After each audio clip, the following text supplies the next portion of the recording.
Bismillahirrahmanirrahim. Assalamualaikum warahmatullahi wabarakatuh. Ketemu lagi teman-teman.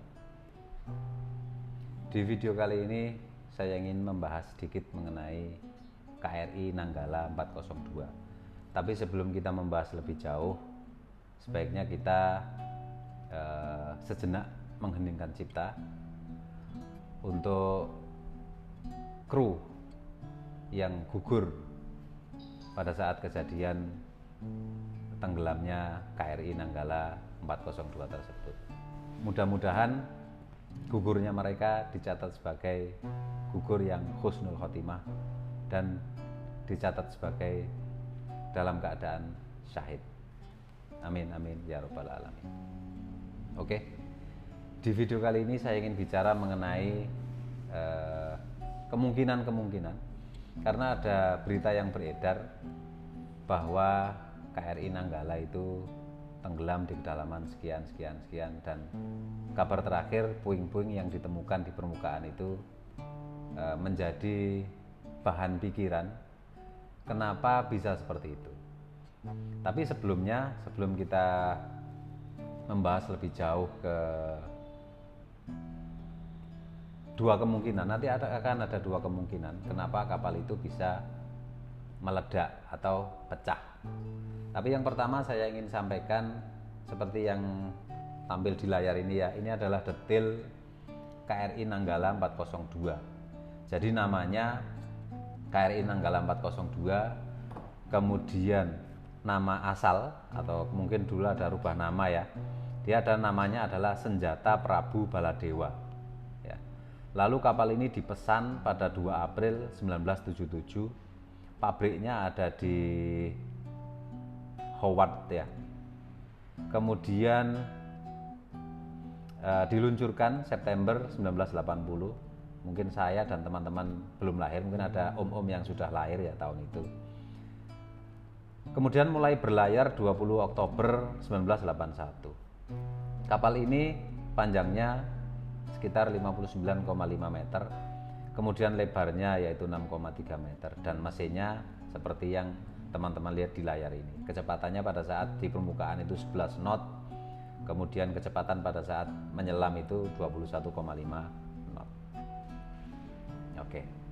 Kemudian ini ada sedikit mengenai arrangement, yaitu lokasi-lokasi kompartemen, kemudian tempat mesin, ruang akomodasi, ruang medis segala macam sampai ke tangki kompensasi. Ya, ini adalah gambaran kondisi KRI Nanggala 402. Nah, untuk lebih detailnya di video kali ini saya ingin membahas kenapa kapal itu bisa meledak di dalam air. Yang pertama, kemungkinan yang pertama adalah karena banyak juga beredar bahwa dia menggunakan rudal buatan negara mana entah, yang dianggap bahwa kualitas rudal itu kurang bagus. Itu hanya berita ya, masih kemungkinan. Dan yang kedua, itu dia ada kemungkinan tertembak karena pada saat latihan dia dengan negara mana gitu. Teman-teman bisa lihat, saya tidak perlu menyebutkan, nanti khawatirnya dianggap menjelekkan negara itu. Jadi ada berita-berita yang menyatakan bahwa beberapa kemungkinan. Yang pertama yaitu karena misilnya atau torpedonya ini bermasalah karena buatan negara mana. Kemudian yang kedua, dia tertembak oleh rudal dari kapal selam dari negara mana. Itu alasan pertama, kemungkinan pertama. Kapal ini meledak dulu baru tenggelam. Itu ada dua alasan tadi. Kemudian alasan berikutnya yaitu serpihan-serpihannya cukup banyak. Ya, serpihan-serpihannya cukup banyak sehingga bisa disimpulkan bahwa itu mungkin meledak. Kalau misalnya dia tenggelamnya terlalu dalam kemudian dia pecah, serpihan-serpihannya itu tidak sebanyak yang ditemukan saat ini. Nah, tapi ada sanggahannya untuk kemungkinan pertama tadi. Jadi kemungkinan pertama tadi itu adalah meledak kemudian dia tenggelam. Itu ada sanggahannya. Sanggahannya kalau dia meledak di batas dia berlayar atau maksimum dia bisa menyelam, itu munculnya serpian-serpian ini tidak perlu waktu lama, mungkin 1 malam maksimal 24 jam dia sudah muncul. Tapi ini sudah sampai 5 hari ya. 5 hari setelah kapal itu dinyatakan menghilang, serpihan-serpihannya ini baru muncul. Artinya dia pecahnya itu di bawah. Ini untuk menyanggah kemungkinan yang pertama tadi. Artinya dia pecahnya itu ada di kedalaman yang cukup dalam. Itu sanggahan untuk yang kemungkinan pertama, meledak lalu tenggelam. Lalu kemungkinan yang kedua yaitu dia tenggelam dulu sampai ke dasar laut, seperti yang teman-teman baca di berita-berita. Ada yang menyatakan 700 meter, ada yang menyatakan 850 meter, ada yang menyatakan 800 meter. Oke, kita ambil maksimalnya saja, umpamanya. Jadi kemungkinan kedua itu dia tenggelam lalu meledak. Nah, kondisi ini menjadi perbincangan di kalangan media sosial banyak sekali ya. Nah, seperti yang kita tahu juga, kenapa kapal ini bisa meledak atau pecah ya. Kalau bahasanya untuk itu mungkin bukan meledak ya, pecah. Nah, karena tekanan di dalam air itu berbeda setiap 10 meter, itu ada perbedaan 1 atmosfer. Ya, jadi perlu dicatat ya. Jadi tekanan di dalam air itu berbeda 1 atmosfer pada selisih 10 meter. Jadi kalau kita menyelam 10 meter atau di bawah 10 meter itu kita masih enak, artinya telinga kita belum ada tekanan. Nah, setiap perbedaan 10 meter ke bawah itu ada perbedaan 1 atmosfer. Itu teori ya.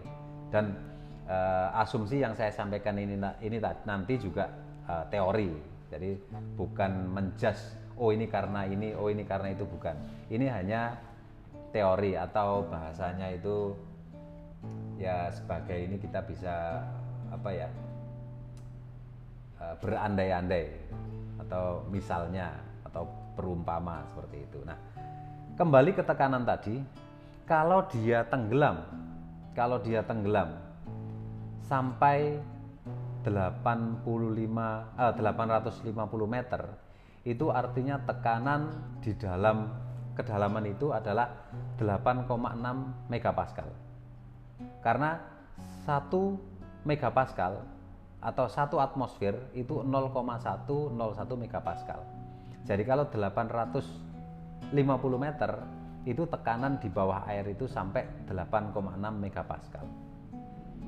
Oke, berapa sih megapascal itu? Kalau 86 megapascal itu setara dengan 87,6 kg per cm persegi. Ya. 86 kg per cm persegi. Nah, di tekanan itu bagaimana jika tekanan itu menimpa kondisi badan kita? Di tekanan yang 87,6 kg per cm persegi. Saya asumsikan tubuh kita tingginya itu 160 cm dengan postur normal ya. Saya sudah hitung tadi di AutoCAD.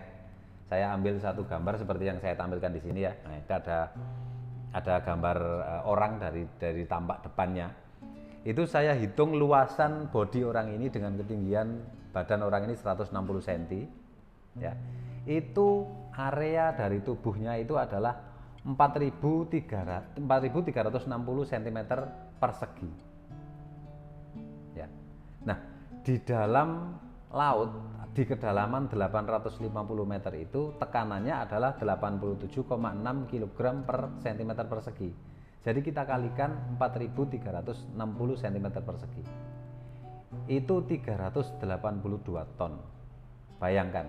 Jadi ketika kita mengapung atau telentang di kedalaman 850 meter di laut, itu seperti ada takbut dengan panjang 26 meter, 3 buah ditaruh di atas kita. Bayangkan gimana tekanannya, apa yang terjadi pada tubuh kita ketika mendapat tekanan sebesar itu. Itu untuk tubuh manusia ya. Jadi misalnya ada 3 buah takbut ditumpuk-tumpuk di atas kita dan ditimpakan di badan kita yang sedang telentang. Itulah tekanan yang terjadi di bawah laut dengan kedalaman 850 meter. Ini juga menjawab beberapa pertanyaan. Kalaupun mungkin ya, seandainya ABK itu atau ya krunya itu keluar Apakah bisa menyelamatkan diri dengan tekanan seperti itu? Tentunya tidak.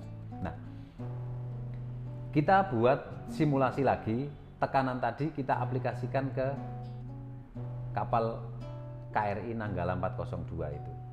Dengan panjang 59,5 meter dan lebar 6,3 meter. Karena kapal selam ini cenderung dia berbentuk silinder. Di video kali ini saya ingin mengasumsikan dia bulat sempurna ya, tidak berbentuk silinder. Sehingga tekanan yang diterima itu adalah tekanan hidrostatik kali jari-jari dan dibagi dengan tebal plat. Untuk kapal ukuran 59 meter ini standar di Marine ya. Untuk kapal-kapal yang pernah saya desain, pernah saya hitung, panjang kapal 60 meter itu mungkin ketebalan platnya antara 10 sampai 12 mm. Sehingga dapat kita hitung tekanan yang terjadi pada KRI Nanggala 402 ini adalah 2763 kg per cm persegi atau 271 megapascal. Itu akan bisa membuat kapal ini tertekan sehingga dia pecah seperti itu.